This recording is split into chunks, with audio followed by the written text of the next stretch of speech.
did it my way. And what a way he did. In a moving ceremony before family and dignitaries, Boston Mayor Tom Menino announced he's calling it quits. Plus, Caroline Kennedy on her love for poetry and her pony macaroni. Now on Greater Boston.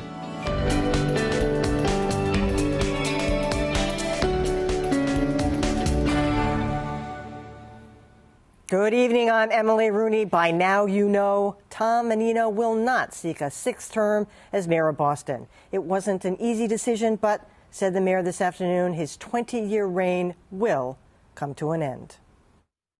To the strains of Frank Sinatra's My Way, Boston Mayor Tom Menino entered a Faneuil Hall packed with friends, supporters, dignitaries, and, of course, his family. But if anyone thought the mayor was getting emotional... You notice the music? My Way? I did it my way.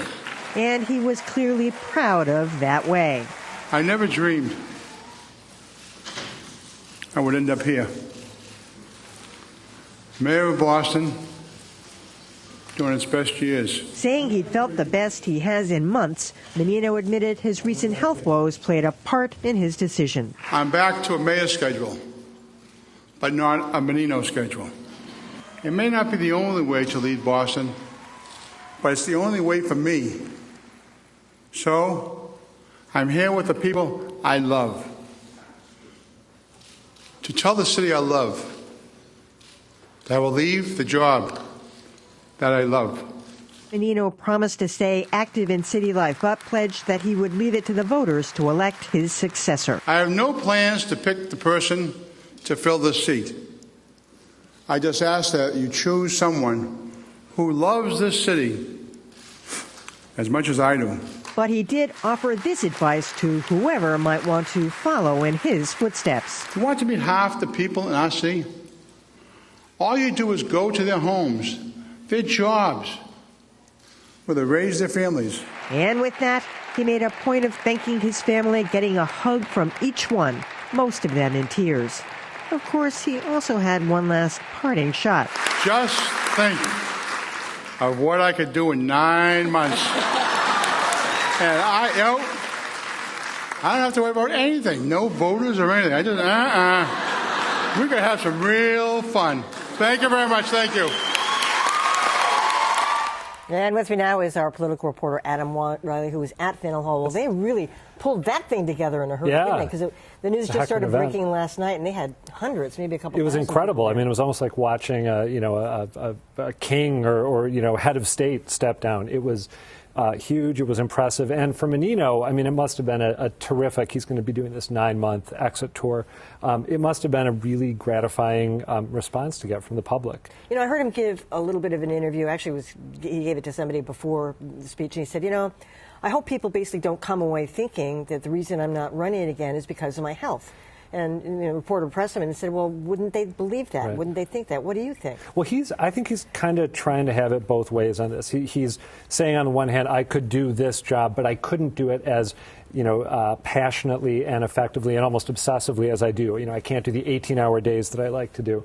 I don't think there's any question that his inability to keep up the pace that he has for 20 years now is a huge reason he's stepping down. I like that little jab he threw at John Connolly in his speech. John Connolly, the sort of the biggest name in the mayoral race so far, who was willing to challenge Menino, saying, I could have run again and I could have won. Yeah. And that prompted this huge standing ovation from the crowd. I don't know how you responded to this, but the part of his speech that got me sort of almost a little choked up wasn't even the speech at all, was the montage of images that preceded his speech, which was, there were all these photographs of a very young, vital-looking Tom Menino with all sorts of, with Mitt Romney, with John Kerry, with Ted Kennedy, but also with just sort of average Bostonians, little kids, families. And one interesting thing about the mayor is I've always had the sense that he enjoys being with normal people in Boston more than he does with the powerful. And that kind of came through in these images, and it was affecting. Adam Riley, thanks. Thanks, Emily.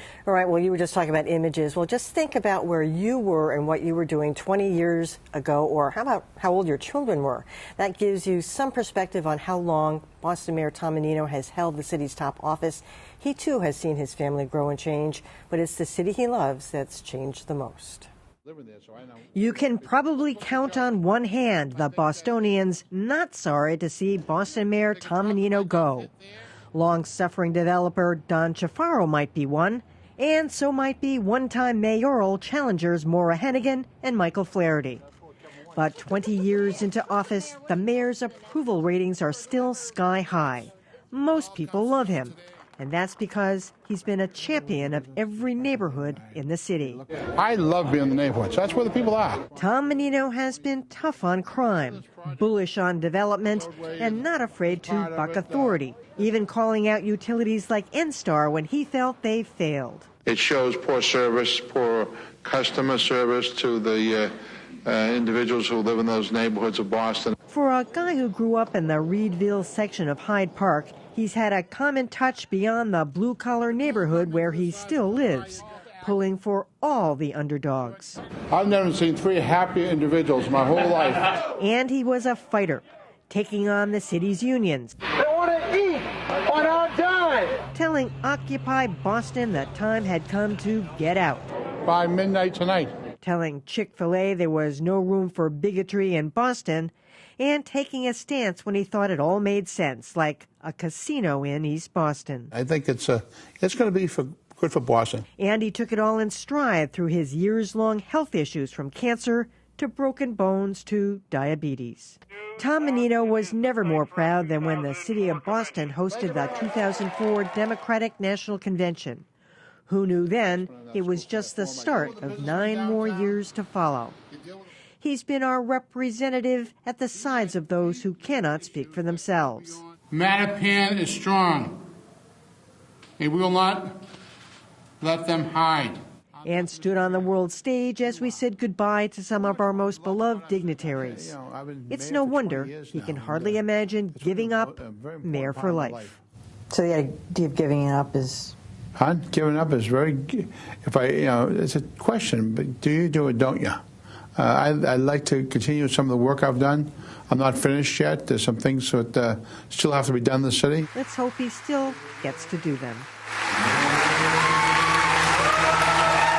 All right, and joining me now, our former Boston City Councilor Michael McCormick, the Reverend Eugene Rivers of the Ella J. Baker House, Marjorie Egan of WGBH and the Boston Herald, and Kevin Cullen of the Boston Globe. All right, who here was surprised that the mayor decided not to run? You know, it was very poignant, though. I have to say that it's a political truism that you can't run when you can barely walk. And I think it was really sad today. I thought Tommy did a great job and everything. But it was very striking to see him standing there in Faneuil Hall. He's standing among history and he's standing among the ghosts. And it's a place where Samuel Adams spoke. It's a place where Daniel Webster spoke. It's a place where Oliver Wendell Holmes spoke. And while Tommy's speech will never be mentioned in the pantheon of those guys, I don't think Sam Adams ever opened a supermarket in Grove Hall. I don't think Daniel Webster ever walked the length of Bowdoin Street and hugged all the Cape Verdean women who greet him like he's a merengue singer. Yep. I'll tell you, I'm sure that Oliver Wendell Holmes never walked into Mike's Pastry in the North End and said, "I knew your mother." Yeah.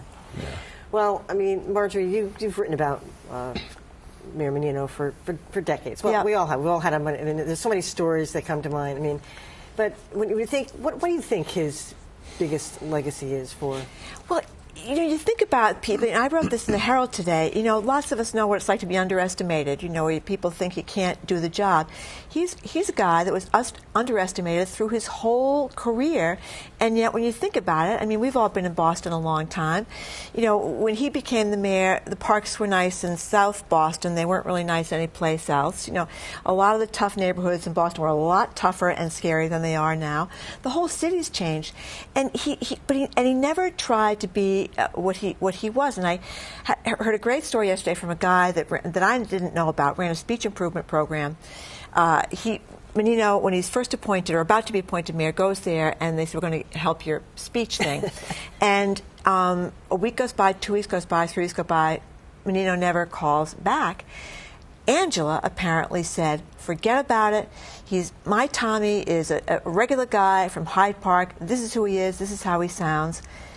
And he never tried to be different than that. He never wanted to be governor, never wanted to be senator.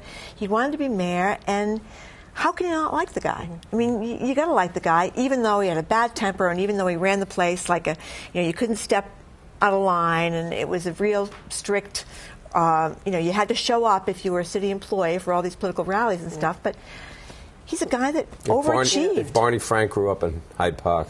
I always used to get a kick about how when some horrible crime had happened, Reverend, he'd say, well, we got to get those knuckleheads off the street. It's like, knuckleheads, It's like we're all calling them a lot worse things than that. But he connected with that community. I mean, the thing that's sort of interesting to me is I'm looking at all the theater and all the business because, you got all the guys that are now waiting to launch their deals.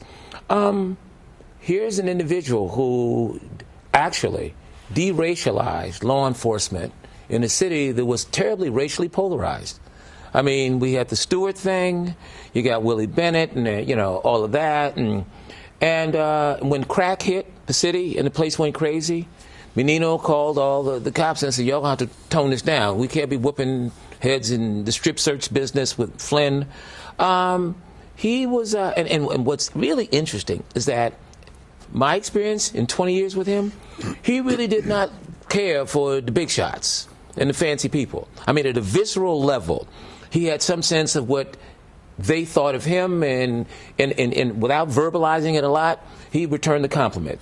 And he says, look, I get things done. At the end of the day, I'm not a talker. And you ask yourself, is the city better in 2013 than it was in 1983?